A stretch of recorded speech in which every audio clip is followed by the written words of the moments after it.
London lay under a curtain of mist, the kind that swallowed sound and blurred memory. The bells of St. Paul's struck midnight, their echoes rolling through streets emptied of laughter and song. The air smelled of coal smoke and damp stone. Once the city had cheered for liberty, but now its heart beat slower, as if unsure what freedom was supposed to feel like. England had killed its king and crowned no one in his place. It had found the courage to destroy a throne, but not the wisdom to build what should stand upon it. The people moved through the fog as if under a spell. Soldiers in worn coats guarded corners they no longer believed in. Preachers spoke of godliness to congregations too tired to listen.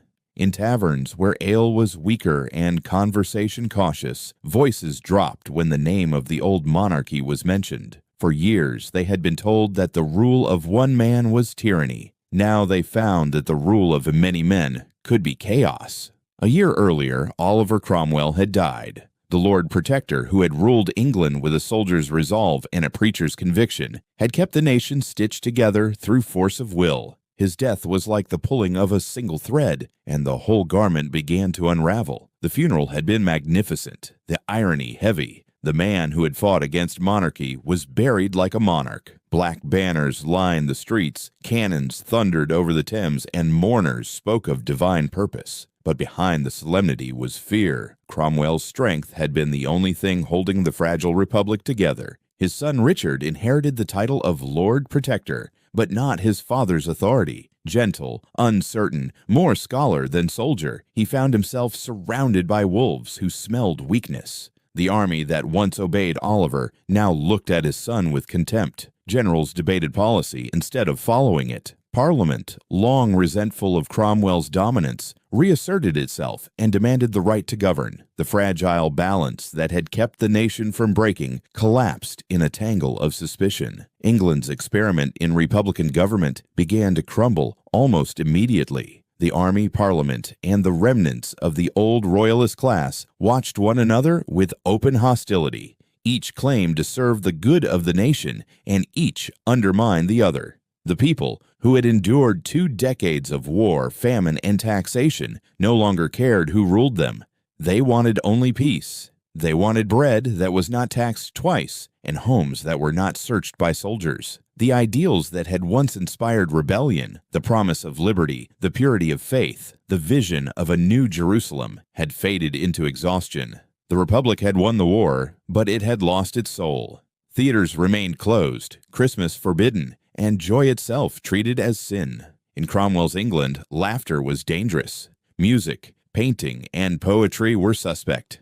The Puritan dream of a righteous nation had hardened into gray austerity. England was sober but not happy, free but not whole. In the spring of 1659, cracks widened into chasms. Parliament attempted to limit the army's power by cutting its funding, hoping to remind the generals who truly governed. The soldiers answered by marching into London, their boots striking the cobblestones like drums of defiance. Muskets gleamed in the weak sunlight as they surrounded Westminster. Citizens watched from doorways, remembering another time not so long ago when soldiers had done the same thing in the name of liberty. Now it felt like déjà vu, and no one dared to cheer. Pamphlets filled the streets, each one promising salvation through a different path. Some called for a return to strict Puritan rule. Others demanded the restoration of Parliament in its old form. A few even whispered of bringing back the king. What had begun as a war of principle had become a contest of fatigue. The Republic had replaced tyranny with bureaucracy, and the people had grown numb. In taverns, the same question passed from table to table. What had all the bloodshed been for? The answer, when it came, was silence. The Republic's leaders argued about Scripture while the nation starved. The soldiers who had once fought for God and Parliament now fought for overdue wages. Officers muttered about mutiny. Villages burned candles before portraits of old kings once hidden under floorboards. Across England, the memory of monarchy began to glow again, faint but persistent, like embers that refused to die. By late 1659, Richard Cromwell was gone. He resigned quietly, almost gratefully, retreating into private life. He had ruled less than a year. With his departure, the Commonwealth lost even the appearance of unity. Parliament tried to fill the void by restoring the old rump assembly, but it was a corpse revived without purpose. The army still held the real power, and it spoke only the language of force. Generals plotted against one another. Conspiracies multiplied. Scotland, Ireland, and the Navy each drifted toward rebellion in their own way. In London, chaos wore a thin mask of order. Decrees were issued, then ignored. Taxes collected by one faction were seized by another. Ministers preached obedience, but even they no longer believed their own words. The promise of a godly republic had become a grim parody of its ideals. It was as though the nation had been drained of color. The same mist that covered London seemed to hang over all of England, a veil between what had been and what might be. Foreign powers watched from across the sea. France and Spain, once enemies, saw opportunity in England's weakness. And in the Netherlands, a man who had lost everything waited. Charles Stuart, the son of the executed king, lived in quiet exile. He had fled across Europe for nearly a decade, surviving on the charity of foreign courts. He knew patience. He had learned humility. And now, as news of England's disorder reached him, he began to sense the tide turning. Meanwhile, within the country, ordinary people were changing their minds. The revolution had promised equality before God, but life had grown harder, not easier. The common folk did not care for doctrines of sovereignty or the rights of Parliament. They cared that their fields were ruined, their sons dead, their wages worthless. In whispered conversations, they spoke not of liberty, but of longing. For stability, for ceremony, for the comfort of knowing who ruled them and why. England was tired of being a republic. It was tired of its own righteousness. It was tired of soldiers deciding the fate of Parliament and preachers dictating the rhythm of joy. What had been a bold experiment now felt like a punishment. In the autumn of that year, as harvests failed and rumors multiplied, something subtle shifted. People began to say the king's name again, softly at first, then with growing confidence. Charles Stuart, once called traitor's son, became a symbol of peace without needing to speak a word. His enemies had turned him into an exile. Their failures were turning him into hope. The republic continued to function in name, but it was already hollow. Its leaders issued proclamations no one followed, while generals issued orders no one trusted. The machine of government clattered on out of habit, not conviction. Across the countryside, churches reopened their hymns, and even Puritan ministers began to soften their tone. The nation that had spent 2 decades fighting to define freedom was now ready to trade it for rest. It is one of history's quiet ironies that the longing for order can be as powerful as the longing for liberty. In 1659, England stood on that edge. The revolution had burned bright, but every flame leaves ashes. Those ashes lay thick over the land, over London's narrow alleys, over ruined fields in the north, over the hearts of those who had once believed that godliness alone could sustain a nation. As winter came, the mist deepened. Parliament quarreled until words lost meaning. Generals bickered until their soldiers refused to fight. And the people, the silent majority who had borne the weight of every promise, simply waited. They did not yet know that deliverance was near, that a man they had once condemned would soon return to rule them. They only knew that the silence had lasted too long. England had set out to build a new Jerusalem. What it built instead was a weary republic without faith, held together by exhaustion. Yet in that exhaustion lay the seed of change. Out of despair, hope was quietly being born, the kind that comes not from triumph, but from surrender, the kind that whispers rather than shouts, the kind that makes a people ready to welcome a king once more. And so the fog continued to drift across the Thames, wrapping the city like a shroud and a promise at once. The bells tolled again in the distance, not for death this time, but for waiting. As on earth, their echo lived the faint rhythm of a country preparing, unknowingly, for restoration. Stay with the story and listen as England begins to awaken from its long, gray dream. History is not made only by battles and crowns, but by the weary hearts that long for light after too many years of storm. Keep listening, because the sound of those bells will soon change, from mourning to music, from silence to song. The king is not yet here, but his footsteps are already moving through the mist. He had been only 19 when the axe fell. The winter morning of 1649 had frozen not just the air, but something inside him. the sound of the crowd at Whitehall, the dull murmur before the silence, the brief thud when all noise stopped. These echoes would follow Charles Stuart across every border he crossed. In exile, they became his shadow. He left England as a prince without a kingdom, a man whose very name had become treason in the country of his birth. His father, Charles I, had walked calmly to the scaffold, dressed in black, speaking of forgiveness and duty. The boy had been far away, hidden for safety, but the story reached him in fragments, letters smuggled, whispers carried by loyal servants. One said the king had stretched his hands toward heaven before he died. Another said he had murmured, "I go from a corruptible to an incorruptible crown." To the young Charles, these words were both blessing and burden. He swore that he would return one day, not for vengeance, but for restoration. "I will bring back not the crown as it was," he told one confidant years later, "but the crown as it should be." Yet for now, he was a wanderer, a prince adrift among strangers. In the early years of his exile, France was his first refuge. The court of Louis XIV, glittering and perfumed, offered both hospitality and humiliation. The French Queen Mother, Henrietta Maria, his own mother, lived there, a widow in all but name, her jewels pawned to pay for servants and borrowed gowns. She embraced her son as if to shield him from the ghosts of England, but both knew their future depended on foreign favor. At night, the young Charles would stand at a window in the Louvre, watching the city lights shimmer across the Seine. In his hand, he would turn over a small silver coin, one side bearing his father's calm profile. That coin was his only inheritance, his reminder that kingship could be both sacred and fragile. The portrait smiled at him from the metal, unchanged, while the world that had worshipped that face had torn itself apart. In Paris, he learned more than court manners. He learned how power spoke softly, how alliances were made in whispers and broken in silence. French nobles smiled with grace but counted debts in their hearts. Every favor came with a price. And so the exiled prince became a student of faces, of hesitation, of calculation, of deceit. When French support waned, Charles moved again to the Dutch Republic, where money mattered more than honor. The merchants of Holland admired trade, not titles. They gave him rooms, but not allegiance, courtesy, but not loyalty. Still, he adapted. He smiled when he must, bowed when he should, and waited when he had to. He wrote letters to every European court, to every commander who still remembered his father. Some ignored him.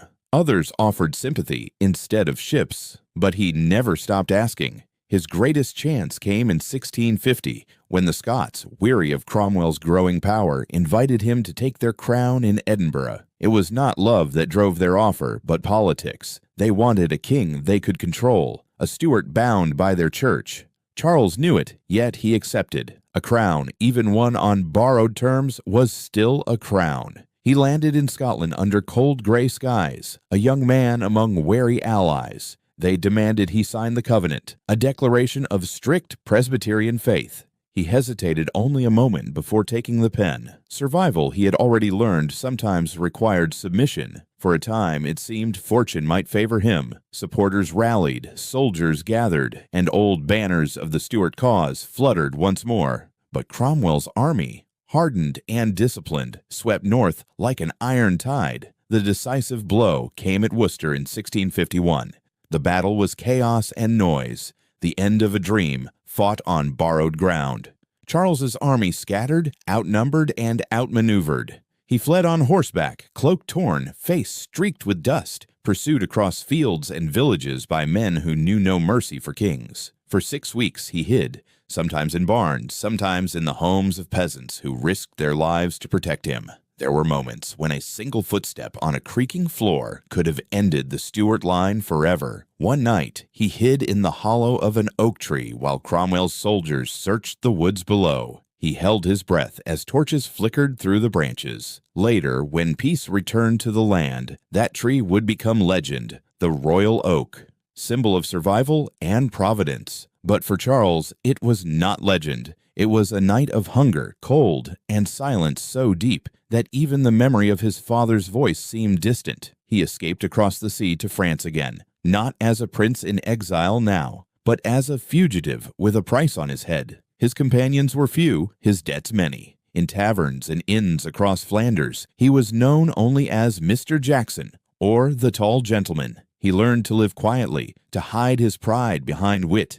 The years that followed were a slow education in humility. He lived on credit and charm, borrowing money from sympathetic nobles, sometimes pawning his few remaining possessions. The great courts of Europe used him as a bargaining chip in their games against England. Sometimes welcomed, sometimes ignored, never trusted. He dined at the tables of diplomats, listened more than he spoke, and learned to read the motives that hid behind courtesy. At times, despair tempted him. "A king without a country," he once said to a friend, "is like a body without a heartbeat." But he refused to surrender to bitterness. He began to see that survival itself was a kind of victory. Every year that he endured was one more year that Cromwell's republic had to bear the burden of rule. The letters he received from England told two different stories. Some came from loyalists still dreaming of restoration. Others came from common people, writing in secret, describing taxes, shortages, and the heavy hand of Puritan rule. He read them by candlelight, tracing the ink with his fingers, as if touching the pulse of a nation that still, somehow, remembered him. His companions in exile changed often, noblemen, soldiers, poets, spies, but a few remained constant. Among them was Edward Hyde, the future Earl of Clarendon, a man of reason and restraint who became his counselor and conscience. Hyde urged him to patience, to learn from his father's mistakes. "Your Majesty must be a different kind of king," he said. "The age of divine right is dying. Rule with understanding, or you will rule only in memory." Charles listened. He also met men of every creed and nation, Jesuits and Protestants, merchants and mercenaries, princes and pickpockets. From them he gathered not gold, but wisdom. He learned that devotion could not be demanded, only earned. That mercy could achieve what fear never could. In Madrid he saw grandeur mixed with weariness, an empire shining on the surface but hollow underneath. In Brussels he watched diplomats bargain for favors as though selling spices. Everywhere he went, he observed how power bent itself around necessity, and from these lessons his nature began to change. He was no longer the proud boy who had once believed kingship was ordained beyond question. He became a man who understood compromise, who could smile in defeat and wait for opportunity. His laughter, easy and unforced, hid calculation. His charm, so often remarked upon by those who met him, was both armor and weapon. Yet beneath that grace lingered a quiet melancholy, the unspoken weight of exile. Each night, wherever he stayed, he carried with him the same silver coin, its edges worn smooth by his thumb. It was his talisman, the face of the father who had died believing that monarchy and faith were inseparable. Charles, now older and wiser, began to suspect that his father's truth was not the only one. He no longer sought to restore the past exactly as it had been. He began to imagine a different kind of reign, one that could balance power and peace, one that could bring laughter back to England without losing order. The years of wandering had taught him what his father's palace never had: the limits of pride and the cost of certainty. By the late 1650s, his exile had become a strange sort of apprenticeship. Every disappointment, every refusal, every broken promise shaped him into something his enemies could not anticipate: a realist. While Cromwell's England stiffened under piety and discipline, Charles learned flexibility, charm, and survival. There were moments of levity, too. At French dinners, he would tell stories of his disguises, of near escapes and improbable rescues. Laughter would ripple through the candlelight, and for a moment the exiled court would forget its poverty. "Fortune has a sense of humor," he would say with a wry smile, "and I have learned to laugh with her." But there were also nights when the laughter faded, and he walked alone by the river, listening to the waters whisper. He wondered if England still remembered him, or if the tides of politics had washed his name away. He wondered if the people who once shouted against the crown could ever welcome it again. His friends urged him to hope. "Nations," said Hyde, "do not forget their kings forever. They grow weary of their own experiments." Charles nodded, but said nothing. He had learned the wisdom of silence. In time, news reached him that Oliver Cromwell was ill. The Protector's death in 1658 sent ripples across Europe. Diplomats whispered of instability, of factions rising, of armies divided. Charles listened, outwardly calm, but inside a spark flared. He did not yet know how or when, but he knew that history was beginning to turn. He was no longer merely an exile. He was a patient man waiting for England to remember itself. Those who met him in those years often remarked that there was something different about Charles Stuart. He still possessed the wit and grace of youth, but his eyes carried distance, as though he could already see the future. He had learned the art his father never mastered, the art of waiting without despair. And so he waited. In Paris, in Bruges, in the borrowed rooms of European nobility, he waited. He waited through winters of debt and summers of gossip. He waited through betrayals, through empty promises, through the slow decay of his enemies' certainty. Each dawn he would turn that same coin in his hand and whisper, not a prayer for revenge, but a quiet vow. He would not return as the son of a martyred king, nor as the claimant of divine right. He would return as the restorer of balance, the king who understood both exile and belonging. When at last the winds shifted and messages from England began to speak not of rebellion, but of restoration, Charles was ready. The boy who had fled across fields of defeat had become a man tempered by exile. He had learned that sometimes the longest journey a king can make is not across the sea, but within himself. By the end of the 1650s, England was a kingdom without a crown and a people without joy. The dream that had begun with banners of righteousness now dragged on as a gray, weary experiment in godliness and control. What had once been promised as liberation had hardened into rule by fear, not the fear of kings, but the fear of one another. The Commonwealth under Oliver. Cromwell had declared itself a government of virtue, yet its virtue came cloaked in discipline and suspicion. The Puritan code ruled not only the pulpit, but the home. England had become a land of commandments. No dancing, no theater, no music, no joy.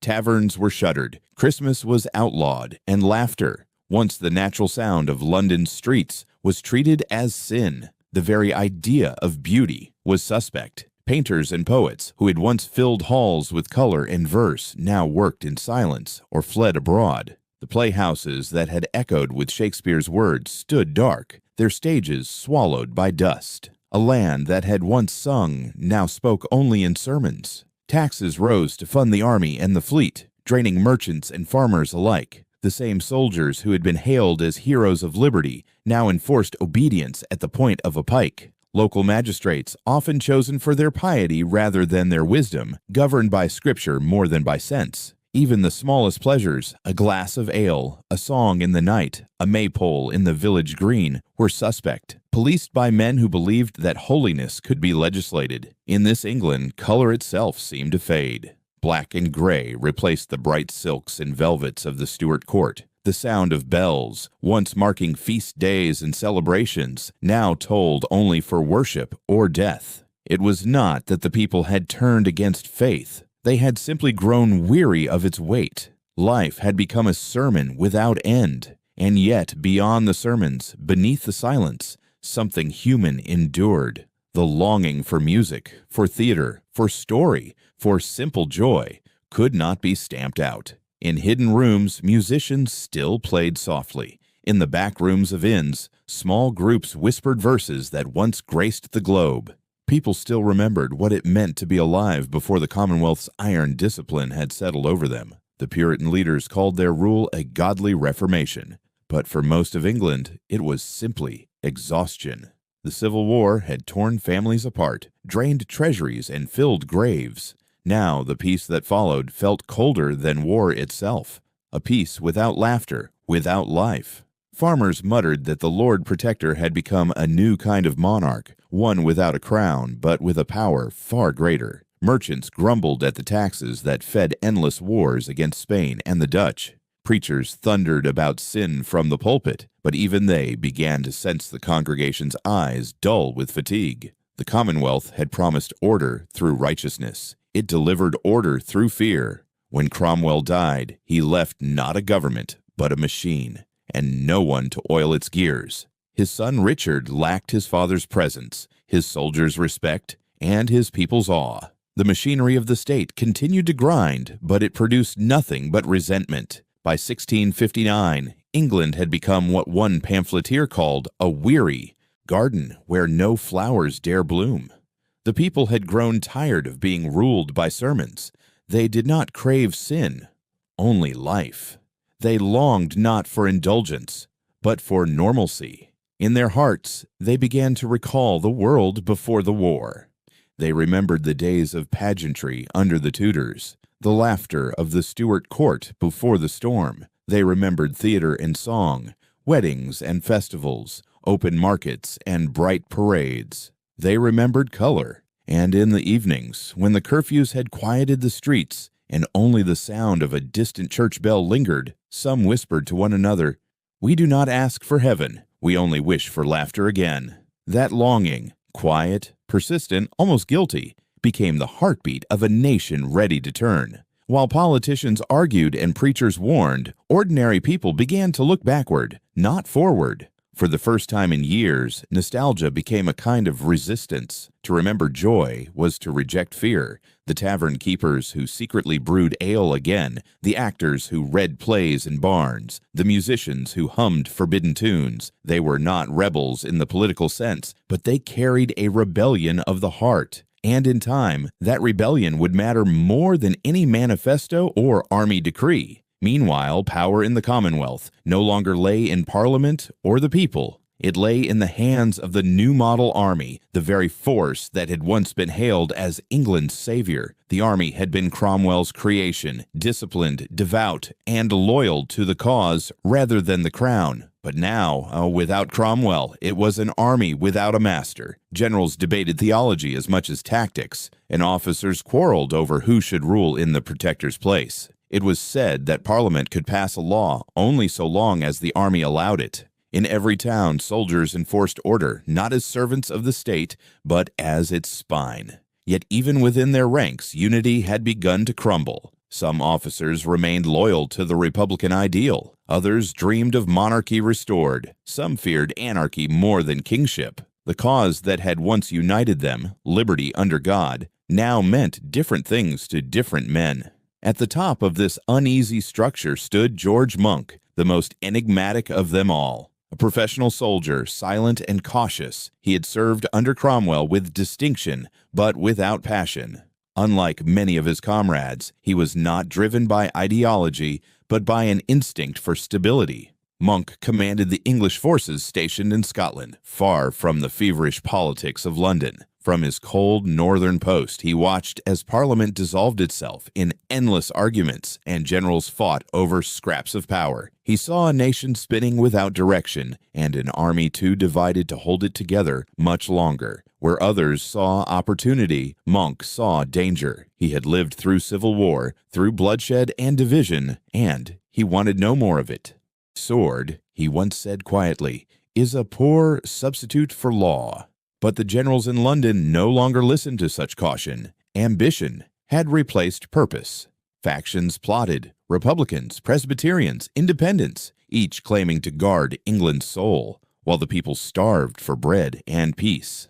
By late 1659, the army that had once stood for discipline now teetered on mutiny. Soldiers, unpaid and uncertain, began to question their officers. Some deserted, others refused orders. The chain of command frayed. The city of London watched nervously as different military factions occupied its streets, each claiming to act for the Commonwealth. In truth, none ruled, and all feared collapse. Rumors spread like fire that the Scots would march south again, that royalists were gathering in France, that Cromwell's ghost haunted Westminster.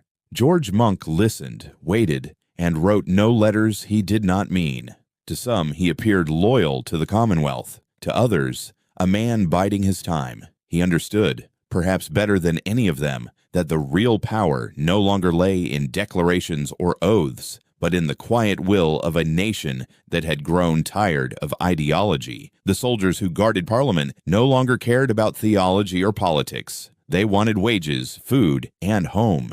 They, too, were tired. It was in that fatigue that the possibility of restoration was born, not from royalist plots or foreign gold, but from the weariness of men who simply wanted to live without orders. When Monk began his careful march south from Scotland, he carried no royal banner. He made no proclamations. But every step of his army along the cold roads was a step away from the Republic's dying heart and toward something the people still understood: monarchy. He did not yet call it that, but England could feel it coming. The sermons were fading, the songs were waiting, and so the nation moved, slowly, reluctantly, almost without knowing, toward its own release. The Commonwealth had tried to make saints of men and found only that men were mortal. It had tried to govern through fear of sin and discovered that fear could not feed a soul. England had become tired of perfection. It was ready, at last, to be merely human again. The winter of 1659 was colder than memory. Across the frozen fields of Scotland, the wind howled through Monk's camp. A quiet army commanded by a man few truly understood. George Monk was not a visionary, nor a poet of revolution. He was a soldier, disciplined and deliberate, with a mind built for order. Where others dreamed of glory or salvation, Monk thought only of stability, that rarest of treasures in a country broken by ideals. He had served Cromwell faithfully, but without worship.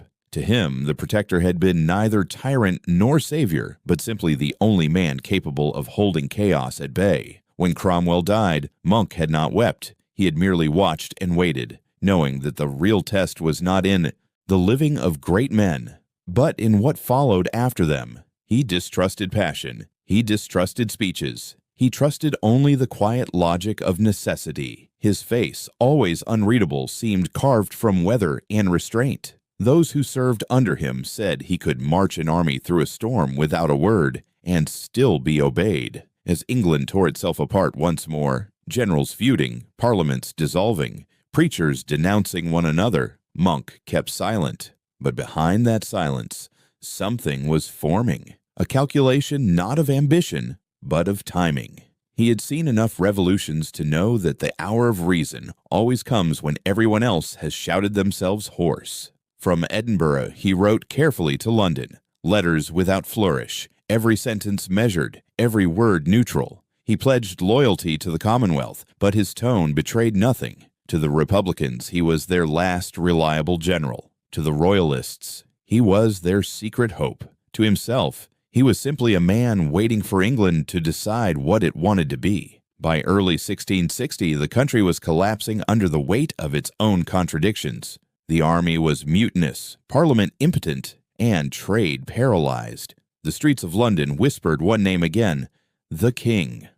Monk did not yet speak it aloud, but he heard it, in letters, in reports, in the way even soldiers began to talk of peace more than principle. On a gray January morning, he gave a single order that would change history. His army, 10,000 veterans hardened by a decade of war, began to march south from Scotland. No trumpet sounded, no manifesto was proclaimed. The only sound was the crunch of boots on frozen earth and the slow rhythm of hooves. People watched them from the fields, uncertain whether this was another rebellion or the beginning of deliverance. To the weary, it made little difference. Both had become familiar. As the columns moved through northern towns, doors opened. Farmers came out with bread. Children waved flags improvised from scraps of cloth. They did not know what cause Monk served, but they sensed he brought something that England had not seen in years: purpose. The march was methodical, almost serene. Monk refused to let his men plunder or provoke. He forbade slogans. "We are soldiers of England," he told his officers, "not of opinion." It was an instruction and a warning. When the army crossed into England proper, the country seemed to hold its breath. In London, rumors exploded like sparks. Monk was coming to restore the Commonwealth. No, to destroy it, to crown himself, to bring back the Stuarts. No one knew. Monk's silence was his strategy. By February, his troops reached the outskirts of the capital. The city that had seen so many armies arrive in anger now saw one arrive in calm. The fog rolled over the Thames that morning, softening the edges of the skyline. As Monk's soldiers crossed London Bridge, hooves echoed against the cobblestones. People lined the bridge's edges, merchants, apprentices, widows, and beggars, watching as if the march itself were a prayer. No one cheered at first. Then someone began to shout, "God save General Monk," and the words rippled outward. They did not know if he came to rule or to rescue, but they cheered anyway. In that moment, uncertainty itself felt like hope. Monck rode at the front, cloak drawn close, his expression unreadable. Behind him fluttered no royal banner, no emblem of revolution, only the muted standard of his regiment, weathered, unremarkable, and precisely what he intended it to be. In Westminster, the remnants of the Rump Parliament debated feverishly. Some urged resistance, fearing Monck would bring back monarchy. Others begged to surrender, hoping he would save them from the army's chaos. None of them understood that Monck had already made his decision, not for a faction, but for a future. He called for order, not ideology. He restored Parliament's dissolved members, even those long excluded for being too royalist. When they assembled again, the chamber that had once condemned Charles III to death was filled with men who now whispered the name of his son. It was the first time in years that the House of Commons felt whole, and the irony was not lost on Monck. He met with leaders from every side, Republicans clinging to ideals,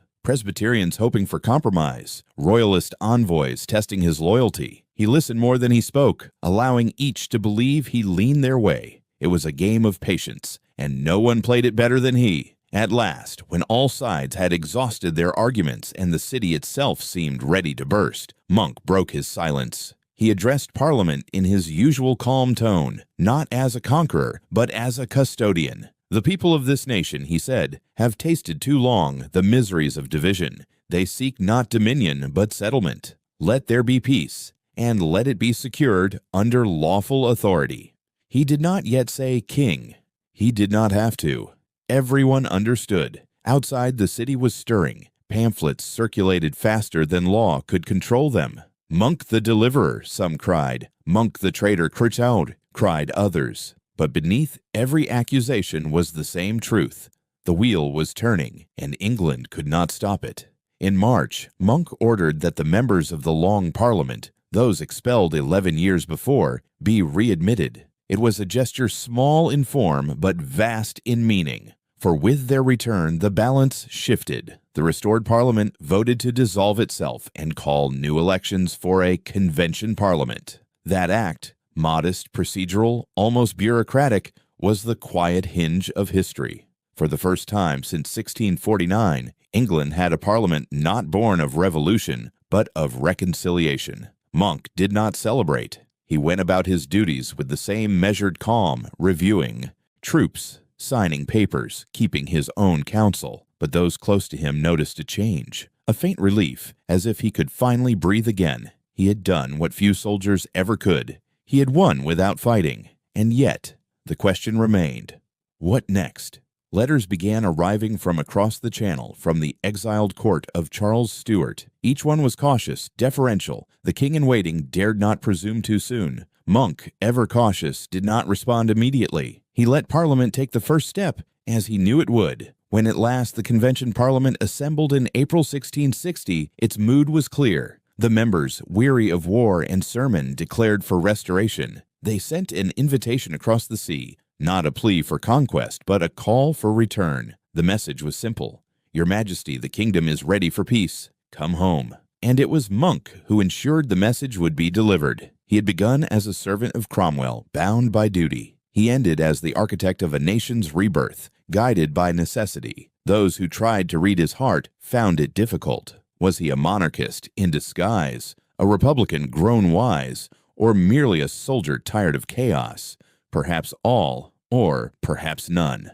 Monck was not a man of confession. He was a man of results. As spring unfolded over London, the bells that had long tolled for sermons and funerals began to ring differently. Lighter, uncertain, but joyous. The streets, still cautious, hummed with rumor. The king will return. Monck said little. He attended meetings, drafted orders, and rode through the city as he always had, quietly, unarmed, self-contained. But in his presence, even silence carried authority. A chronicler wrote of him then, "He spoke seldom and smiled less, yet England hung upon his words as though they were the whisper of Providence itself." When asked what he desired in return for restoring the monarchy, Monck reportedly replied, "Only rest." He would soon have it, though not yet. for beyond the horizon a ship was preparing to sail from Holland, bearing a man who had waited half his life for this moment. The bells of Dover had not yet rung, but their echoes were already in the air. The echoes of George Monck's march still lingered in the damp air of London long after his soldiers had vanished into their barracks. The sound of boots on cobblestones, of bells ringing uncertainly through fog, faded, but its meaning remained. England was holding its breath. For the first time in 20 years, there was no army in revolt, no parliament in collapse, no sermons calling for vengeance, only silence, the kind that comes before a great turning. And in that silence, a question hung over the Thames like mist. What now? Monck had done the impossible, restored Parliament, calmed the army, and steadied a nation without firing a single shot. But even as order returned, it was an order without heart. The machinery of government ticked, but the soul of England still wandered. A kingdom without a king is a house without a fire. Stable? Perhaps, but cold. In those days between decision and destiny, letters began to cross the channel. Quiet messengers carrying the weight of a nation's longing. Somewhere in Holland, an exiled man waited, cautious yet hopeful, reading the words that would soon summon him home. Thus the story that had begun in the frost of Scotland now found its answer on the calm waters of the North Sea. The soldier who had restored peace had done his part. The next chapter belonged to the king who would restore belonging. And so, as Monck stood in Westminster, his work nearly done, the tide of history shifted once more, flowing not toward revolution, but toward return. Across the narrow sea, spring sunlight shimmered over Dutch harbors, and with it, a name once forbidden began to breathe again. Charles Stuart. It was here, in the harbors of The Hague, that the long exile of England's monarchy reached its quiet conclusion, and where the journey home, both political and spiritual, truly began. Across the calm waters of the North Sea, spring sunlight shimmered on the decks of Dutch ships. In the harbors of The Hague, where exiled dreams had gathered for nearly a decade, a quiet transformation was taking place. Letters had crossed the channel. The waiting was over. England had called, and Charles Stuart, once a fugitive, once a name whispered in taverns and prayers, was about to answer. The decision was not merely political, it was spiritual, almost providential. For years, the name king had been forbidden in England, struck from prayers and proclamations. Now it returned on the wind like a half-remembered melody. And to that melody, Charles responded with something new, not a demand for obedience, but a promise of forgiveness. In early April 1660, from his exile in the Dutch city of Breda, Charles issued a document that would change the course of his destiny, the Declaration of Breda. It was short, elegant, and deliberate. Its language carried not the voice of a conqueror, but that of a man who understood loss. The Declaration was a letter to his people and a negotiation with their fears. He promised amnesty for nearly all who had fought against him and his father, save only those directly responsible for the regicide. He pledged religious tolerance, assuring that no man shall be disquieted or called in question for differences of opinion in matters of faith, so long as they disturb not the peace of the kingdom. He vowed to respect private property, protecting the fortunes and lands redistributed during the civil wars. He pledged fair payment to the army, that powerful, unpredictable instrument upon which the fate of restoration depended. Each line was carefully crafted, an outstretched hand, not a clenched fist.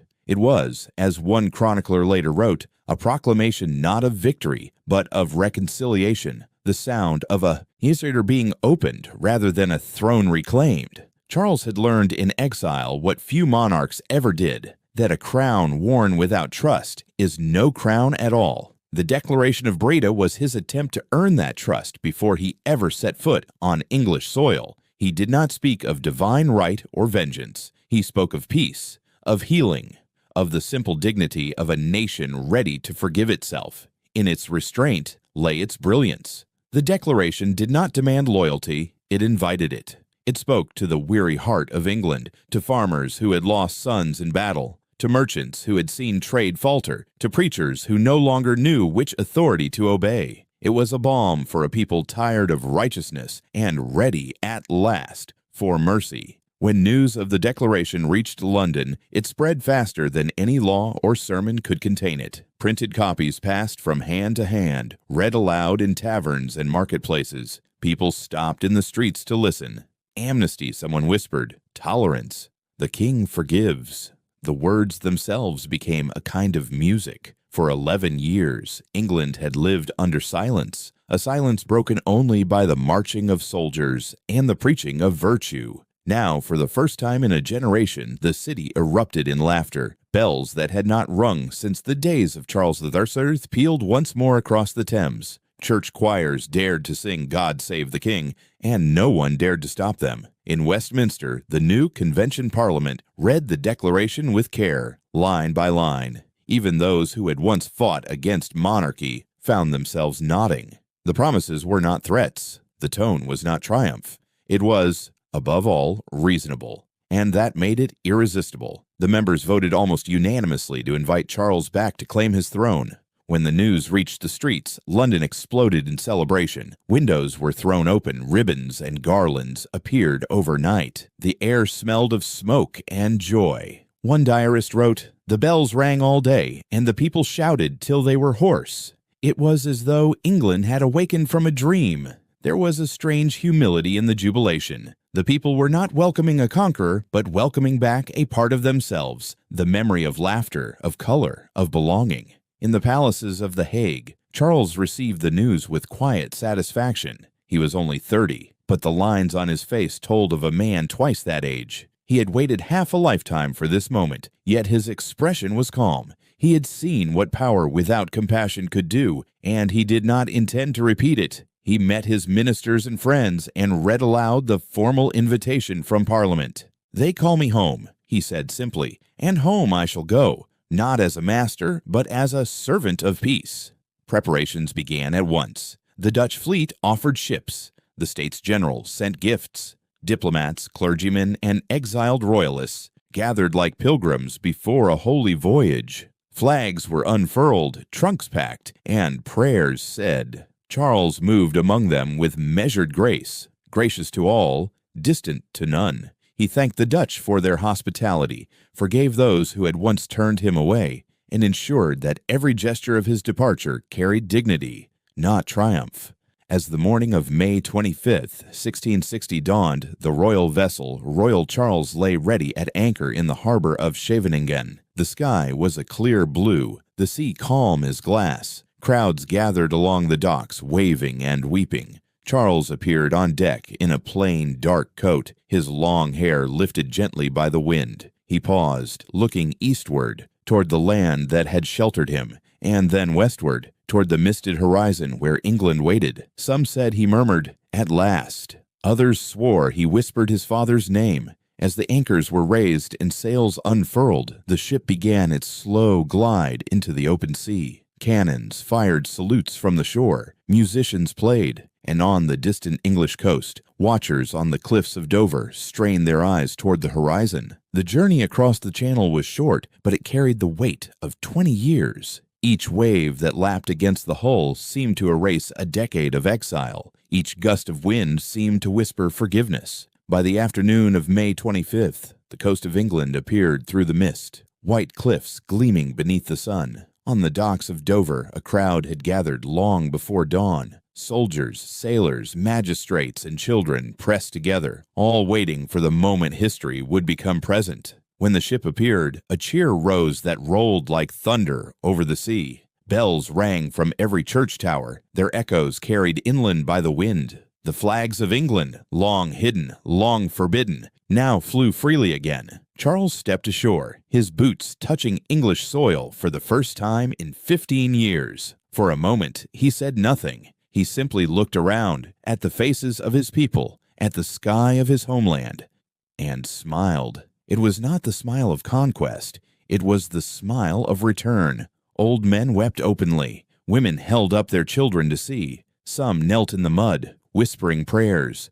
Others simply watched in awe, as if witnessing a ghost made flesh. A chronicler who stood near the harbor wrote, "Never have I heard so many bells, nor seen so many tears."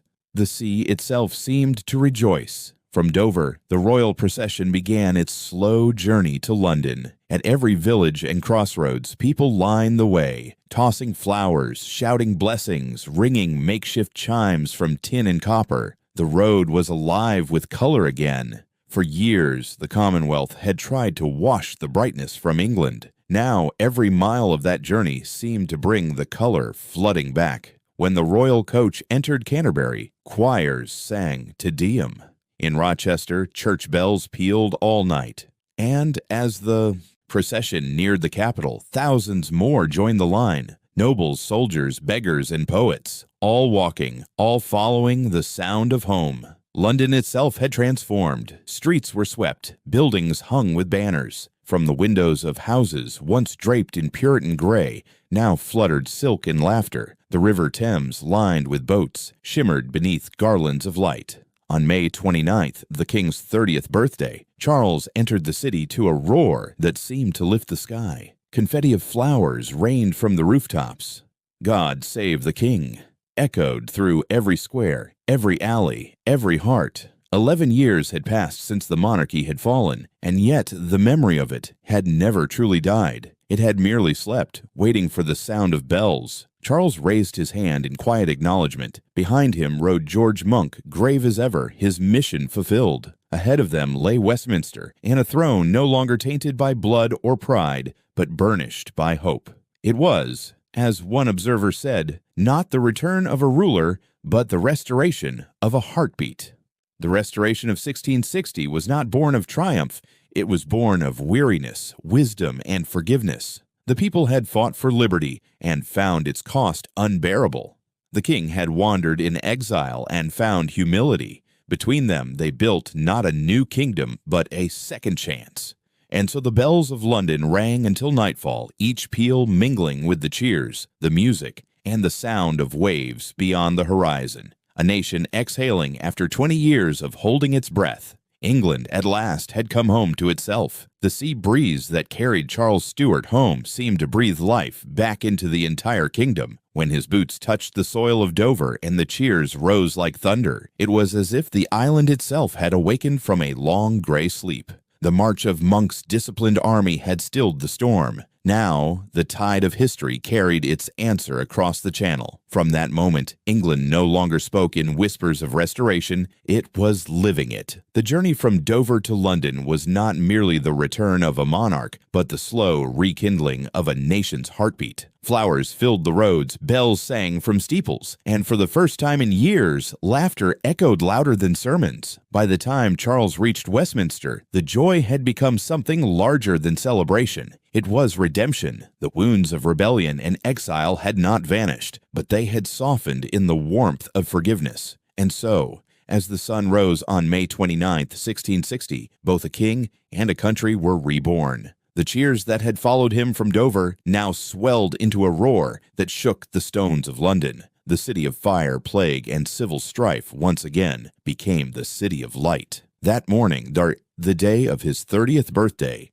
would mark not the end of his journey, but the true beginning of his reign. For beyond the crowds and the garlands, beyond the tears and the triumph, the doors of Westminster Abbey stood open, waiting for the man who had been a wanderer to walk once more beneath its ancient vaults, not as an exile, but as a king. Morning broke over London on May 29, 1660, the day that would mark both a king's birthday and a nation's rebirth. The bells that had tolled for sermons and funerals now rang with jubilation. Streets glistened with banners and ribbons, the scent of rain and rose petals mingling in the air. Crowds flooded every lane, every rooftop, every bridge. For the first time in a generation, London felt alive. At Westminster Abbey, the great doors stood open. Light poured through stained glass onto the ancient floor where kings for centuries had been crowned. Yet this day carried a different weight. 11 years of silence, exile, and sorrow hung like mist in the rafters. But as the choir began to sing, the past seemed to loosen its hold. Charles Stuart, no longer the wandering Prince of the Hague, but King Charles II of England, Scotland, and Ireland, entered the abbey with quiet composure. He wore no armor, carried no sword of conquest. His step was measured, his expression calm. The air itself seemed to pause as he walked down the aisle once darkened by civil war. The Archbishop of Canterbury, his voice trembling with age and reverence, placed the crown upon the king's head. The congregation rose as one, and the cry echoed through the abbey, rolling like thunder down the river, "God save the king!" The sound burst from the walls and spilled into the streets, where tens of thousands took it up. A chorus 11 years in the making. Trumpets blared, cannons fired salutes across the Thames. From Whitehall to the Tower, the city became an orchestra of relief. Not a drop of blood was shed. One chronicler wrote, "Yet an entire age was reborn." It was not just the return of a monarch, it was the restoration of laughter, of rhythm, of color, to a land that had forgotten them. Charles himself seemed to embody that change. Where his father had been solemn and austere, Charles was graceful, witty, and unafraid of joy. The people, weary of piety turned tyranny, found in him not only a ruler, but a kind of remedy.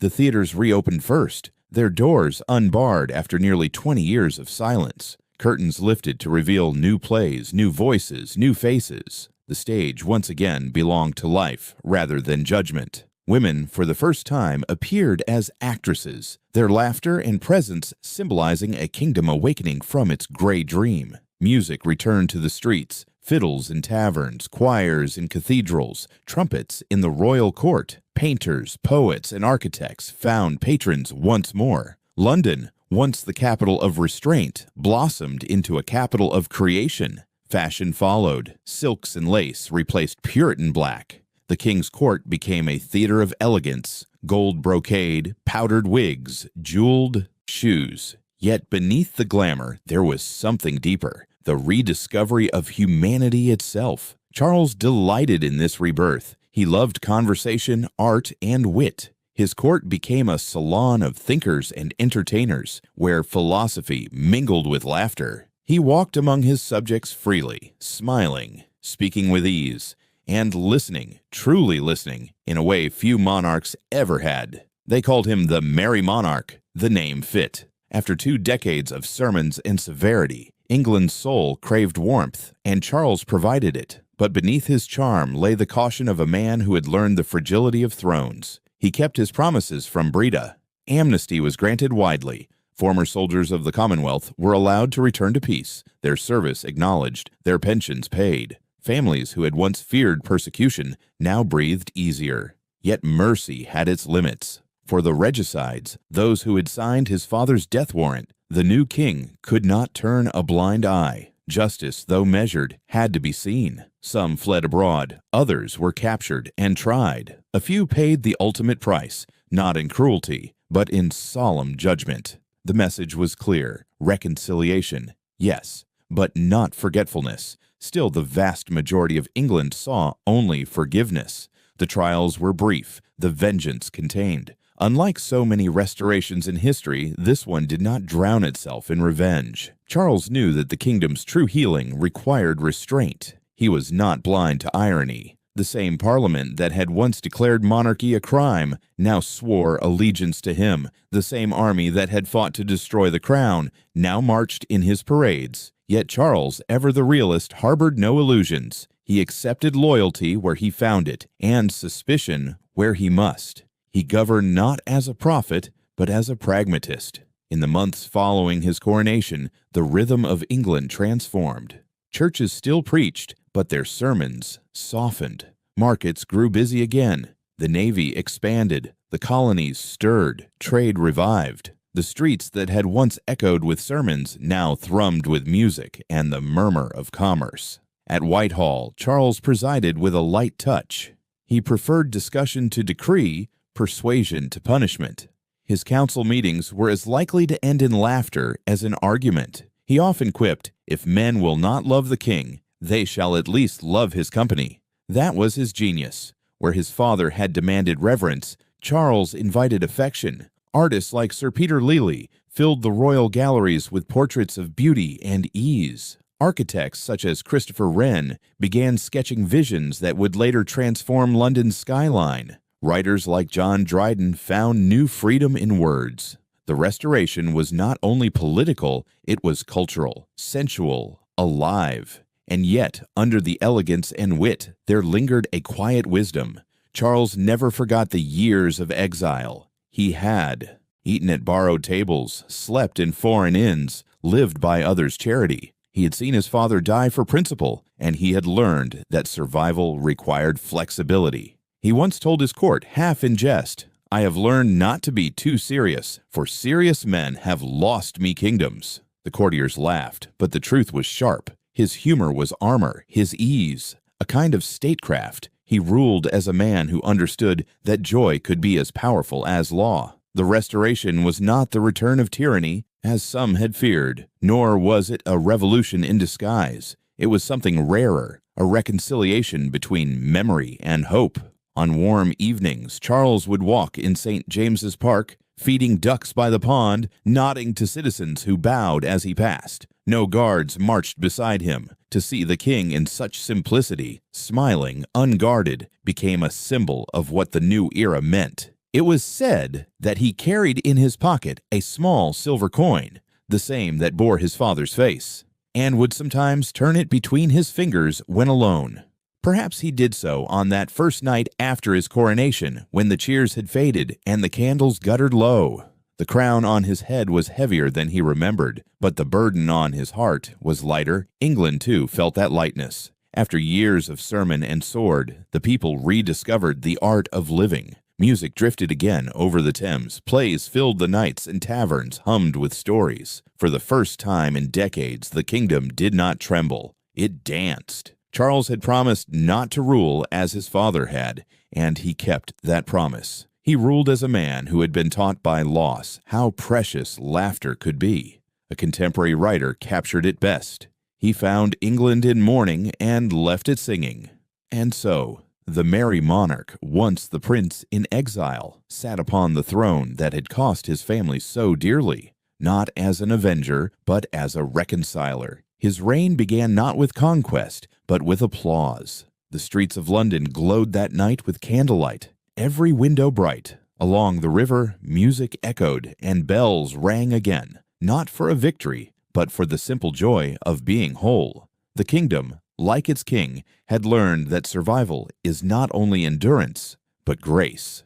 No blood had been spilled, yet an entire age had been reborn. The candles of coronation had barely guttered out before their glow spread into everyday life. In the weeks after May 29th, the cheers thinned to conversation, the parades yielded to work, and the rough machinery of a battered kingdom began to turn smoothly again. Markets reopened with the clatter of scales and coins. Parish choirs traded solemn hymns for harmonies that lifted windows and spirits alike. Charles moved through it all with an ease that felt both intimate and transforming. A hand raised from a coach window here, a jest offered to a nervous alderman there, until the relief of a single day softened into the confidence of a new season. From that steadying calm, a different rhythm took hold. The Abbey's solemn Te Deum gave way to overtures and fanfares. Playbills were pasted over old proclamations, and the city's dusk filled with the tuning of viols instead of the rattle of drums. Courtiers drifted toward Whitehall as artists and architects found patrons, and the palace, once a place of decrees, became a place of conversations. Laughter, first tentative, began to ring as boldly as any bell, and with it came color. Silk at windows, paint on canvases, ideas in the air. By the middle of the decade, that color had deepened into a style all its own. The king's light touch at council echoed in the lightness of his court. The gentleness that had soothed a weary people now invited them to celebrate. What began as a nation's exhale became a pulse, and London, breathing freely at last, discovered it had learned not only to endure, but to enjoy. From this pulse, the new age rose, bright and unguarded. Whitehall a stage, the city an audience, and Charles II, no longer merely the returned sovereign, the genial conductor of England's second beginning. By the mid-1660s, England had entered a new age, a glittering, unpredictable, intoxicating age that pulsed to the rhythm of its king. Charles II had not only reclaimed a throne, he had reinvented what it meant to wear a crown.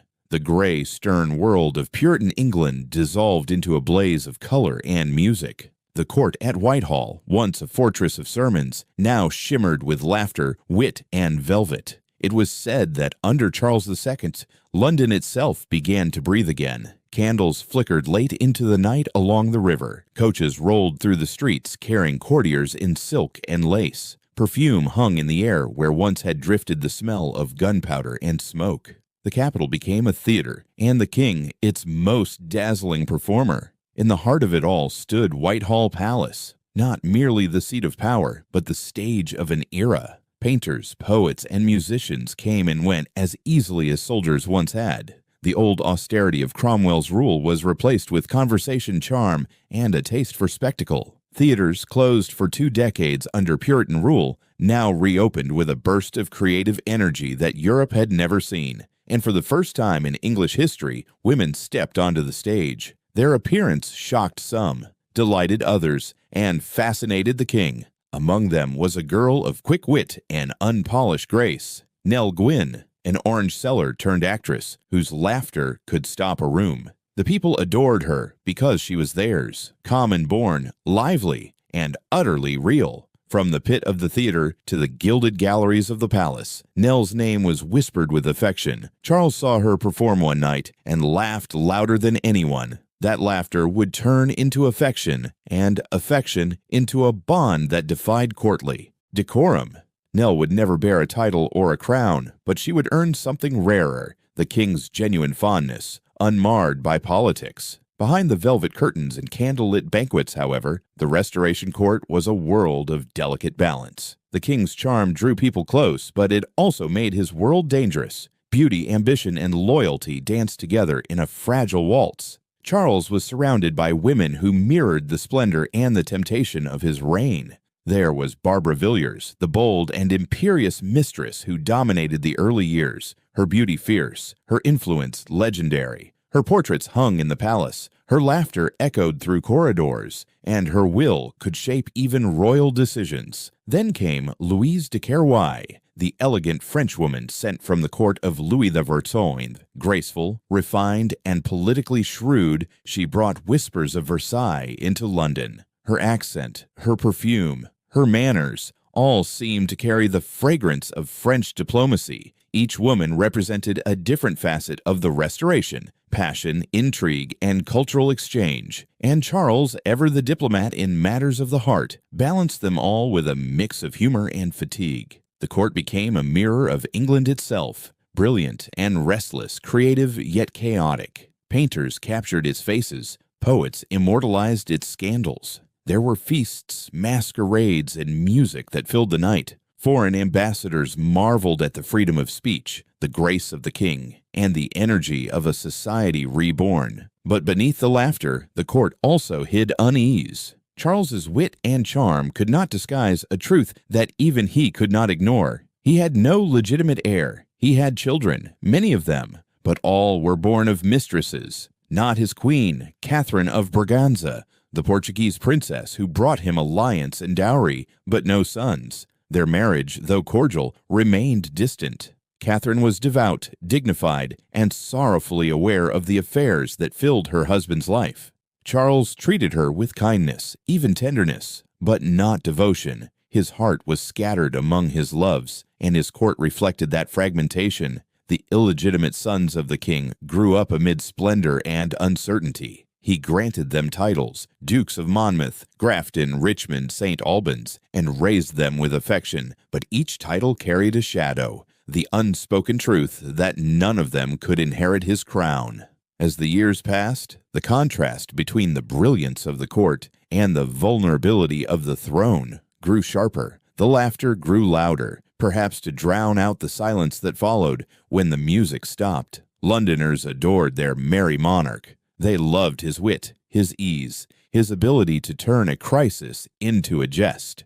When fire or plague struck, he walked among his people, calm and smiling, reassuring them not with decrees, but with presence. He seemed almost immune to despair, a man who had learned that humor could be the highest form of wisdom. But the historian's eye, looking back, sees what those who lived in that golden haze did not. That under the glow of Restoration splendor, shadows began to stir. Theaters roared with applause, yet outside their doors poverty deepened. The merchants of London rebuilt their fortunes, but the fields of England still bore the scars of civil war. While the king's court toasted liberty, the religious tensions that had torn the kingdom apart simmered beneath the surface. England laughed, but it also whispered. Charles' easy tolerance made him beloved, but it made others wary. His willingness to grant Catholics and dissenters quiet freedom angered the zealots who still dreamed of the old Puritan discipline. The court's extravagance offended moralists, and his diplomacy with Catholic France bred suspicion. He walked a tightrope between freedom and fear, between indulgence and instability. Yet through it all, Charles carried himself with a strange serenity.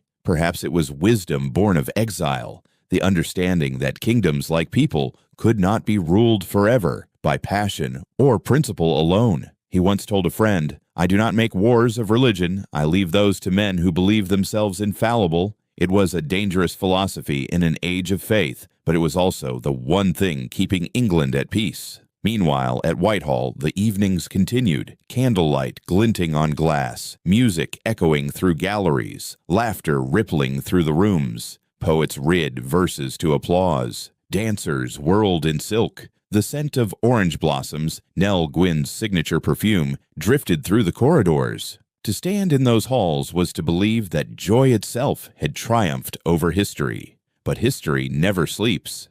The Restoration had restored not only the monarchy, but also ambition, intrigue, and division. The court's brilliance blinded many to the gathering clouds. As one observer wrote, "He gave England laughter, yet beneath the laughter was a silence that listened for trouble." Charles himself seemed to sense it. Some nights he would withdraw from the festivities, walking alone along the river. The Thames, silver under moonlight, carried the reflections of his reign, the beauty, the contradictions, the fragility. He was, above all, a man who understood how fleeting light could be. His charm, his tolerance, his appetite for life, all were weapons against the darkness he knew still lingered. He had restored England's heart, but he could not yet secure its future. Even the nickname that once crowned him with affection, the Merry Monarch, carried an echo of melancholy. For beneath the mirth, there lay the awareness that joy, like candlelight, burns brightest just before the night returns. And so, the court of Charles II glittered, alive, radiant, defiant, while somewhere beyond the laughter, the old tensions of faith,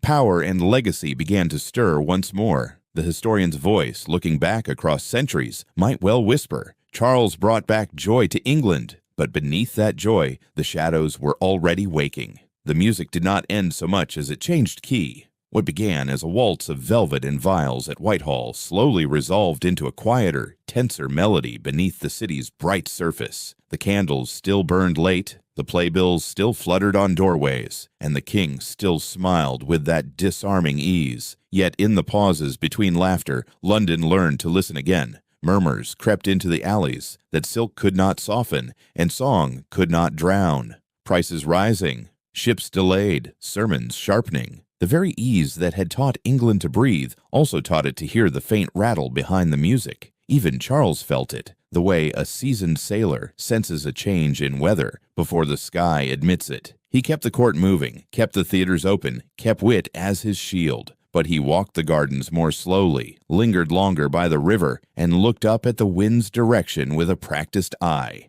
Joy had returned, yes, and with it, the old companions it had always drawn in its wake, envy, suspicion, and chance. Thus, as the decade turned and the city glittered at dusk, the first chill seeped back beneath the doors. The Restoration still shone, but its light met a gathering dusk at the edges of the map. And when the bells next tolled in earnest, they would not be calling crowds to comedy, but counting time for a city bracing itself. Not for sermon or sword this time, but for the cold touch of fate. By the middle of the 1660s, the bright glow of the Restoration began to flicker. The laughter that had filled London's theaters and taverns gave way to a strange quiet, as though the city itself were holding its breath. For 5 years, Charles II had ruled over a kingdom that seemed reborn, free, colorful, unburdened. But history, as always, waits for the moment when celebration turns to reckoning. The first shadow came in the summer of 1665. It arrived quietly, a rumor of illness in the alleys of St. Giles, a merchant who fell sick, a child who did not wake. The physicians muttered about the pestilence, but London had heard such whispers before.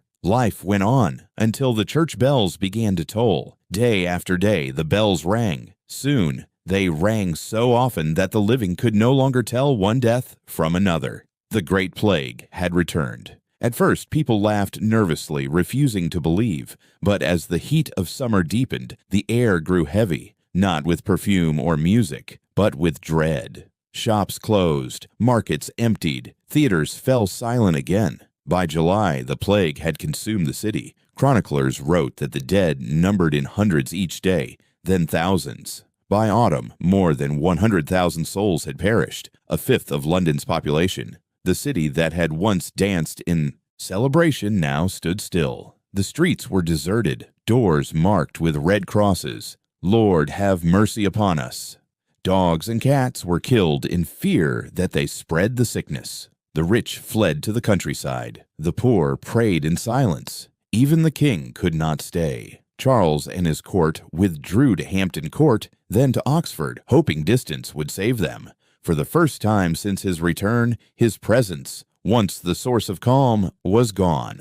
London, the city that had cheered his coronation, now faced its terror alone. Some accused him of abandoning his people. Others understood that no mortal could halt such a plague. Yet the damage was done. The bond of trust began to fray. Still, among the fear and the mourning, acts of courage shone.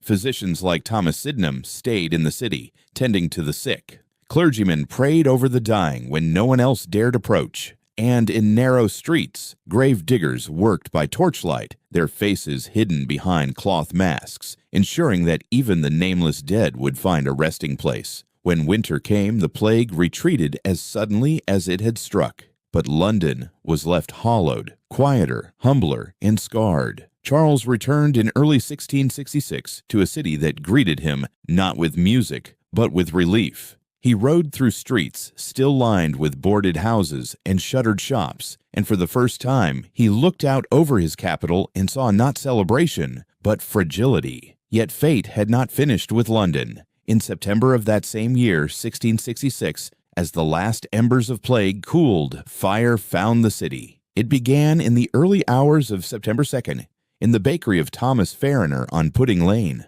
A spark leapt, a flame caught, and within hours the wind carried the inferno through the narrow timbered streets. The summer had been dry. The wood was brittle as bone. The fire moved faster than men could run. Witnesses described a wall of flame, leaping from house to house, devouring markets, shops, and homes. The sound was not of crackling, but of roaring, a living thing consuming everything it touched. From the river, sailors watched helplessly as the city burned. The fire spread east toward the docks, then west toward the churches. St. Paul's Cathedral, once a symbol of endurance, stood against the flames until its lead roof melted and cascaded like molten rain. Charles II, unlike during the plague, refused to flee. He rode through the smoke-filled streets with his brother James, Duke of York, directing bucket lines, ordering the demolition of houses to halt the fire's advance. Soldiers and citizens worked side by side, shoveling debris, carrying water, tearing down walls.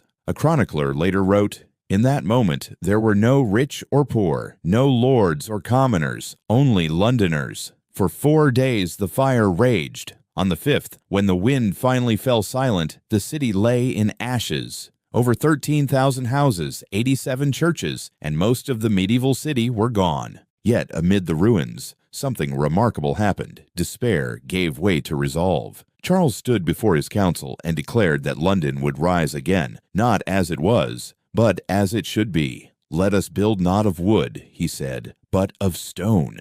He entrusted the task to the young architect Christopher Wren, whose vision would transform the skyline into something new, broader streets, open squares, and a cathedral that would one day symbolize England's endurance. Out of fire came rebirth, but even as London rebuilt, the kingdom faced new trials. Across the North Sea, old rivalries smoldered. The English and the Dutch, two maritime powers, two merchant empires, had long competed for mastery of trade. Under Charles, that rivalry erupted into the Second Anglo-Dutch War, 1665–1667. At first, the war seemed an opportunity, a chance for glory, for profit, for distraction from domestic woes. England's navy was proud, its admirals confident. The king himself took interest in the fleet, inspecting ships, studying maps. But wars are not won on pride alone. By 1667, the tide had turned. The Dutch, led by the brilliant Admiral Michel de Ruyter, struck a daring blow at the very heart of English pride. Sailing up the River Medway, they attacked the great naval dockyards at Chatham,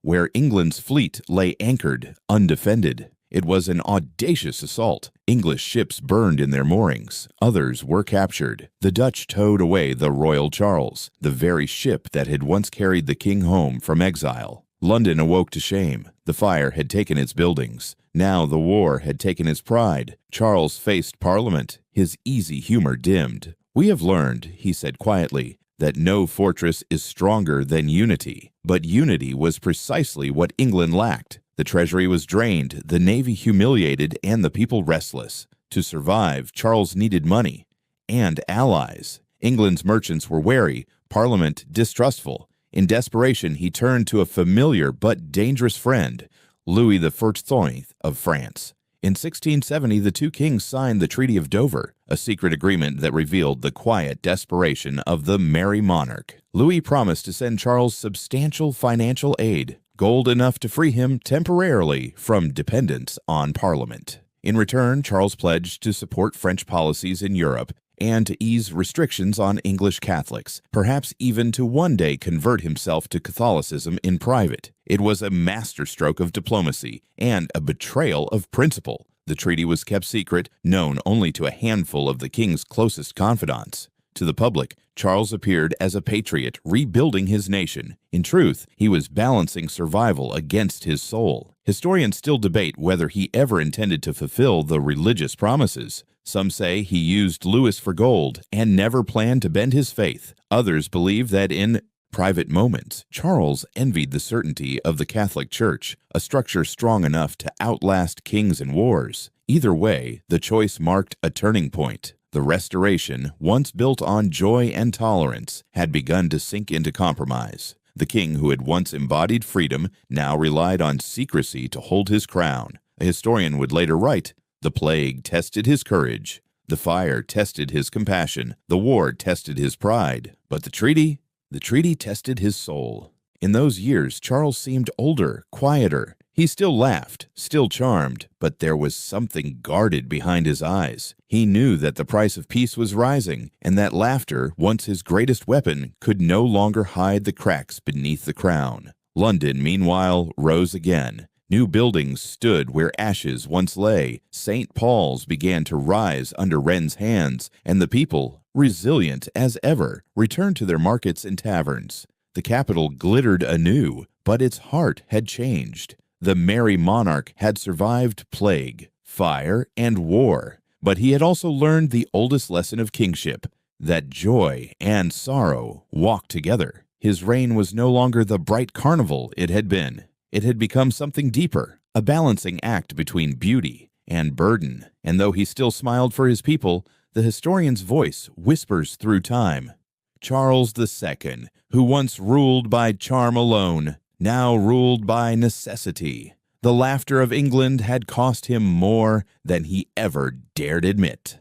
The laughter of the court faded into a softer hum, as though the music of the Restoration itself had begun to play in a minor key. The chandeliers still glittered over Whitehall's banquets. The theaters still roared with applause. But outside the palace, the air was changing. The city that had once risen from fire now carried the scent of something subtler, unease.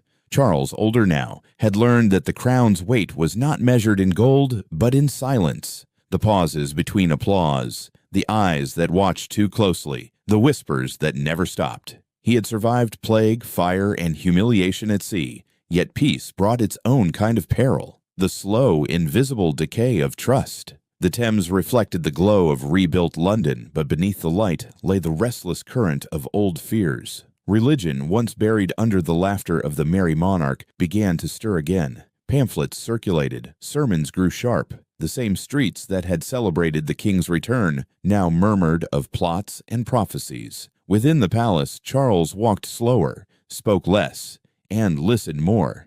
He could feel it, that familiar tension that had haunted his father's reign, the old war between faith and fear, ready to awaken. And when it did, it would not come with armies or banners, but with whispers, the kind that turned rumor into panic and suspicion into power. Thus the stage was set for the next act of the restoration, not of laughter or splendor, but of shadows and doubt. The years of joy had taught England to live again. Now the years of fear would test what it had learned to believe. By the late 1670s, the brightness of the Restoration had dimmed. The laughter of the merry monarchs still echoed through the halls of Whitehall, but beyond the palace walls, fear had begun to take root again. Not of war or plague this time, but of something far more insidious. Faith itself. England, long torn between Protestant and Catholic loyalties, still carried the scars of its religious past. Beneath the dances and masquerades, the old tensions smoldered, waiting for a spark. That spark came in 1678, when a single rumor would ignite one of the darkest panics in the history of the kingdom, the so-called Popish Plot. It began with a man named Titus Oates, a failed clergyman with a gift for lies and a sense for opportunity. Oates claimed to have uncovered a vast Catholic conspiracy, a plan, he said, to assassinate King Charles II, massacre Protestants, and place his Catholic brother, James, Duke of York, upon the throne. His story was elaborate, absurd, and terrifying. He named Jesuit priests, ambassadors, courtiers, anyone whose faith could be turned into suspicion. And in a nation haunted by memories of the Gunpowder Plot and Catholic persecution, it was enough. Panic spread faster than reason. Parliament, the courts, the press, all seized upon Oates's tale. Crowds gathered in the streets, shouting for justice. Priests were dragged from their homes. Innocents were accused. Fear became currency. In London, bonfires blazed as people cheered for the saviors of the kingdom. King Charles listened to Oates's accusations with calm skepticism. He had learned through years of turmoil that hysteria is the child of fear. "The man lies," he said quietly, "and he lies so often he forgets the taste of truth." But even a king could not silence a storm once it began. Parliament demanded investigations. Judges issued warrants. Dozens of Catholics, nobles, clergymen, merchants were imprisoned, tried, and executed for crimes that never existed. It was an age when rumor carried more power than evidence, and though Charles knew the plot was fiction, he lacked the strength to stop it outright. Each attempt to calm the panic was met with cries that the king himself was too lenient, perhaps even complicit. A historian would later write, "It was not a conspiracy that killed them, but a fever of the mind." In taverns and pulpits, people whispered that the fires of Catholic tyranny would soon return. The ghosts of Mary Tudor and the Spanish Inquisition haunted English dreams. And above it all, the name of James, Duke of York, loomed like a shadow. For James was not just the king's brother, he was his heir. And he was undeniably Catholic.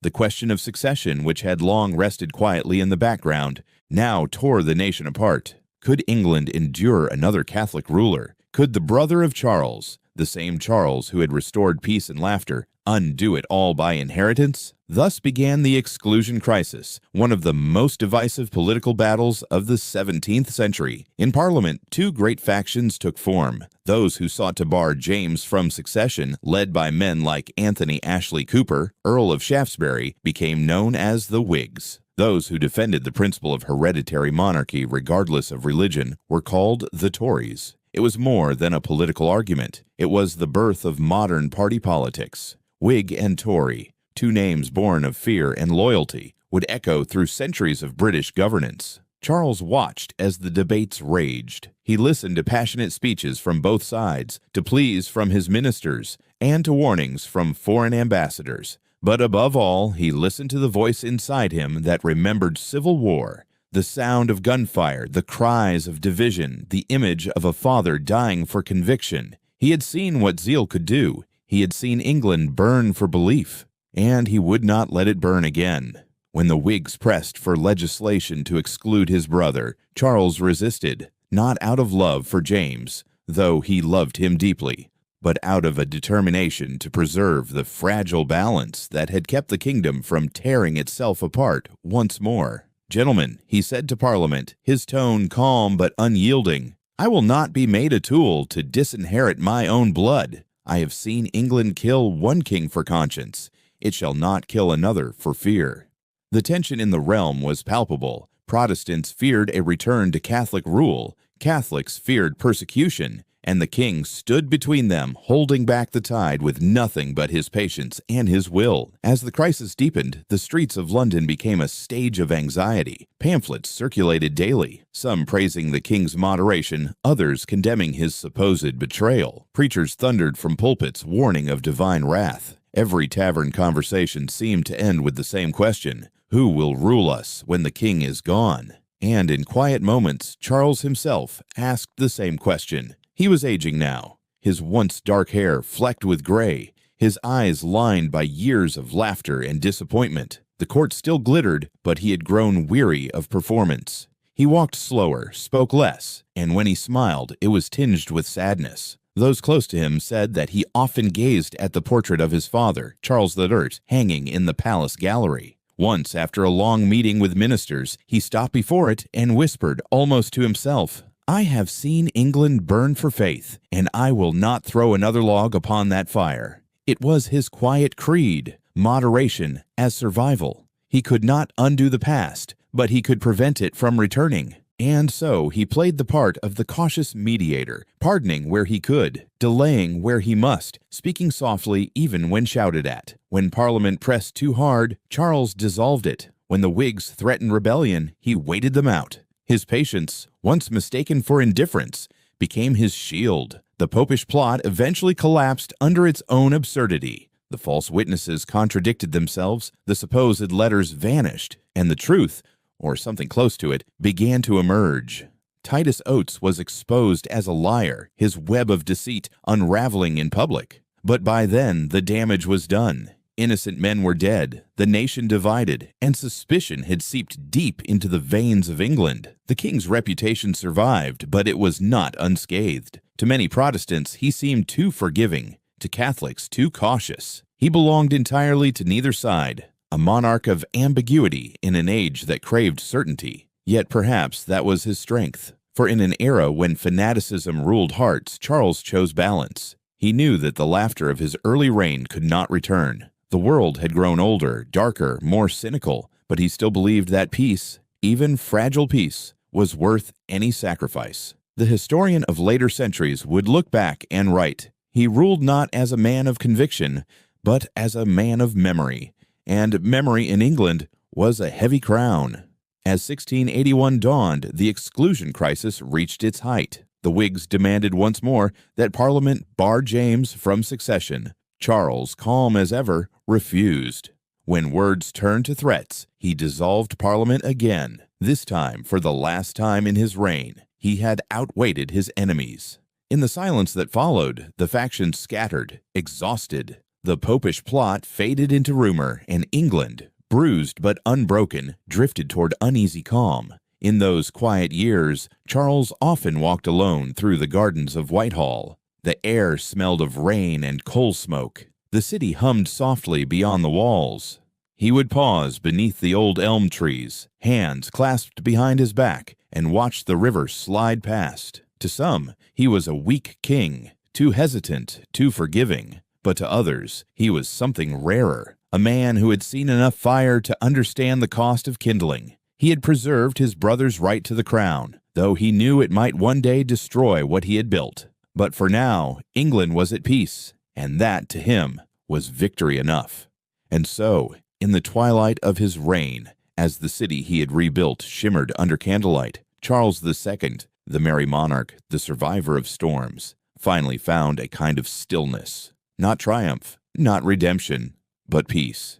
And if he ever doubted it, he would glance again at his father's portrait and remind himself softly, "I have seen the kingdom burn for faith.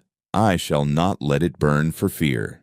In the quiet twilight of his reign, Charles II seemed to understand something that few kings ever did, that survival in itself can be a kind of greatness. He had ruled through plague, fire, war, and conspiracy, yet here he was, older now, slower, his dark curls streaked with silver, still on the throne of a country that had once sworn to live without kings. In those final years, the pace of his days softened. He no longer chased grand reforms or new wars. He preferred small joys, walking through the gardens of Whitehall, feeding his dogs, or listening to the laughter from the theaters he had once reopened. London, rebuilt and glowing, had become a mirror of his own life, scarred but alive, tempered by fire and time. Observers noted that even as his health declined, his wit did not. He joked with courtiers, teased his doctors, and met each sunrise with a wry acceptance of fate. "I am not ill," he told one physician. "I am merely rehearsing for the inconvenience of dying." He had turned his life into a form of theater, and even as death approached, he refused to surrender his sense of irony. Those close to him noticed that he tired easily. At banquets, he would pause mid-conversation, catching his breath. Some said it was the years of stress. Others whispered it was his indulgence in wine and pleasure. But Charles would only smile and say, "My body is as inconsistent as Parliament. It promises more than it delivers." In early 1685, the signs became undeniable. One cold February morning, the king collapsed while shaving. His attendants rushed to him, doctors, priests, courtiers, the machinery of monarchy grinding suddenly into panic. For 8 days, London waited. Bells stood silent, as if holding their breath with the city. Crowds gathered outside Whitehall, praying for the man who had once made them laugh. Inside, the royal chambers were lit with candles, too many to count, all trembling against the gray winter light. Charles drifted in and out of consciousness, sometimes murmuring prayers, sometimes jokes. When a doctor asked if he might take more blood to balance the humors, Charles replied faintly, "If you keep balancing, good sir, I shall soon be weightless." Even in pain, he smiled, that same quiet, knowing smile that had carried him through every crisis. On the evening of February 6, 1685, as rain began to fall softly over London, the candles in the royal chamber flickered low. The courtiers knelt. Priests whispered Latin prayers. The merry monarch, who had spent a lifetime avoiding solemnity,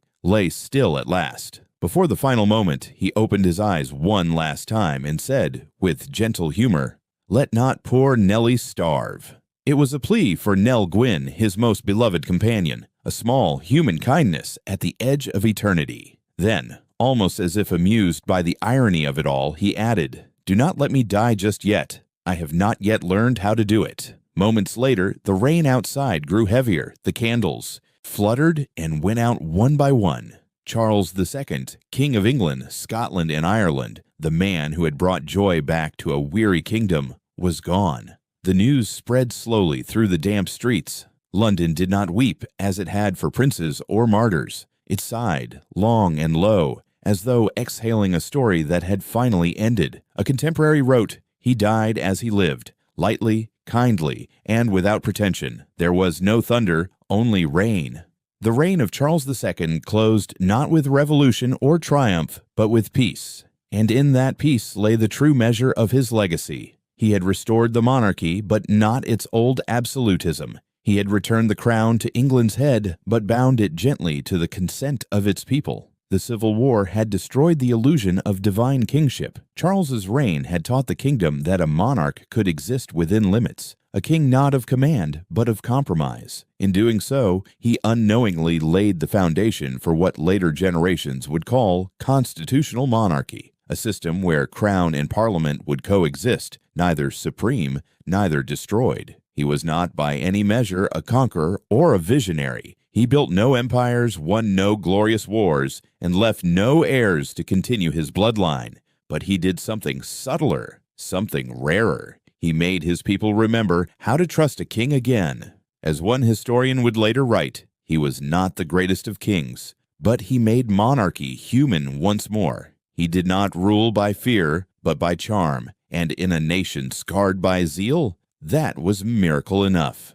In the decades that followed, the name Charles II became a kind of paradox, a symbol of laughter and loss, indulgence and intelligence, resilience and restraint. The England he left behind was no longer the fractured battlefield of his youth, but a country learning to balance faith with reason, power with moderation, and memory with hope. In the great ledger of history, his reign was a pause, a breathing space between storms. But sometimes the pause is what saves the song. His brother James II would inherit the crown and soon plunge the nation once more into turmoil. But that is another story, a tale of rebellion, exile, and revolution. Charles's own chapter ended quietly, as if the man himself wished not to disturb the peace he had worked so hard to preserve. And yet, even in death, his presence lingered. The city he had rebuilt glowed with candlelight over the Thames. The dome of St. Paul's, rising under Wren's hand, seemed almost to carry his spirit, pragmatic, graceful, born of fire, but yearning toward the sky. On certain misty nights, Londoners said they could almost imagine him walking by the river, his cloak brushing the damp stones, the faint trace of tobacco smoke in the air, a ghost not of sorrow, but of serenity. He had seen England at its worst and loved it still.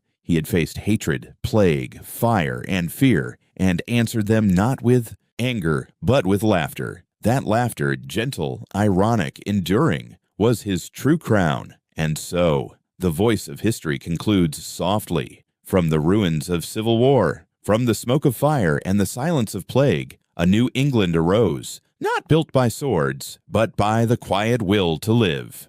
The rain stopped before dawn. The city, washed clean, shimmered under the pale morning light. On the river, reflections of candle flames rippled across the Thames, dancing in silence, as though London itself was remembering its king. As the final candle burned low in Whitehall and the sound of rain faded into the London night, the story of Charles II and the restoration of the Stuarts came to its quiet close, not with the clash of swords or the roar of revolution, but with the sigh of a man who had lived through both and chosen laughter instead. His life, stretching from the shadows of exile to the throne of a reborn kingdom, was less the tale of a conqueror than of a survivor, a man who understood that, after too much fire, even peace must be rebuilt like a fragile cathedral. When the Stuarts returned to England in 1660, the air was heavy with exhaustion and longing. The people had torn down their monarchy, endured a republic of iron discipline, and now, tentatively, sought warmth again. Into that world stepped Charles, charming, imperfect, human. He offered not visions of paradise, but the simple promise of laughter, tolerance, and life resumed. He ruled a nation that no longer believed in divine right, a people wary of crowns, weary of creeds, hungry for normalcy. And, somehow, through wit more than wisdom, through patience more than power, he gave them exactly what they needed, a kingdom that could breathe again. His reign was no golden age. It was an age of tests, of plague, of fire, of war, of paranoia, and faith undone. Yet through every trial, Charles proved that a monarch's greatest strength might lie not in commanding armies, but in enduring the storm with grace. When he laughed in the face of fear, he taught his people to live again. When he forgave his enemies, he taught them that mercy, too, can be royal. When he refused to light the fires of religious hatred, he saved his nation from burning a second time. He was far from flawless. He compromised too easily, loved too freely, spent too lavishly. Yet perhaps it was precisely those flaws that made him the king his time required. A man of flesh and humor, in a world sick of sanctity. Under him, London rose from ashes, theaters sang again, and art returned to the heart of the realm. He restored not only the monarchy, but also the soul of England, one that valued life over doctrine, tolerance over vengeance, and survival over glory. The irony, as history often notes, is that the crown he saved would not endure under his brother. James II would fall within 3 years, undone by the same forces Charles had kept at bay: zeal, division, and the illusion of certainty. Yet even that fall would bear the mark of Charles's legacy. The glorious revolution of 1688, bloodless and pragmatic, would not destroy kingship, but reshape it. From it would emerge the balance Charles had unconsciously prepared: a monarchy bound by law, guided by Parliament, and sustained by the consent of the governed. That was the quiet triumph of the merry monarch. He did not restore the old world, but made way for a new one. In the centuries that followed, statues would rise, histories would be written, and judgments would vary. Some would call him frivolous, others wise. But few could deny that the England he left behind was calmer, kinder, and infinitely more human than the one he inherited. He once said, half in jest and half in truth, "I am not a great king, only a lucky one." Yet luck, perhaps, was another name for the grace of knowing when to stop fighting and start healing. And so, when we look back upon that gray, rain-soaked morning of 1685, the moment the candles went out and the Thames reflected their fading glow, we do not see the end of a dynasty. We see the quiet birth of modern England, a nation no longer ruled by divine decree but by compromise, a people no longer defined by zeal but by resilience, and a king, tired, flawed, gentle, who showed that even after the fiercest storm, a country can learn to live again. The curtain falls not on tragedy, but on renewal. The laughter of Charles II fades into the hum of a waking city, into the soft toll of church bells, into the rhythm of life continuing, as it always does. From civil war to restoration, from plague to rebirth, the story of Charles II reminds us that history's greatest victories are not won on battlefields, but in the quiet choice to rebuild. And so, beneath the mist of the Thames, under the soft light of a dawn that no longer fears darkness, the voice of history whispers its final line. From the ashes of war, from the ruins of faith, and the silence of death, England rose, not by the sword, but by the simple courage to live once more.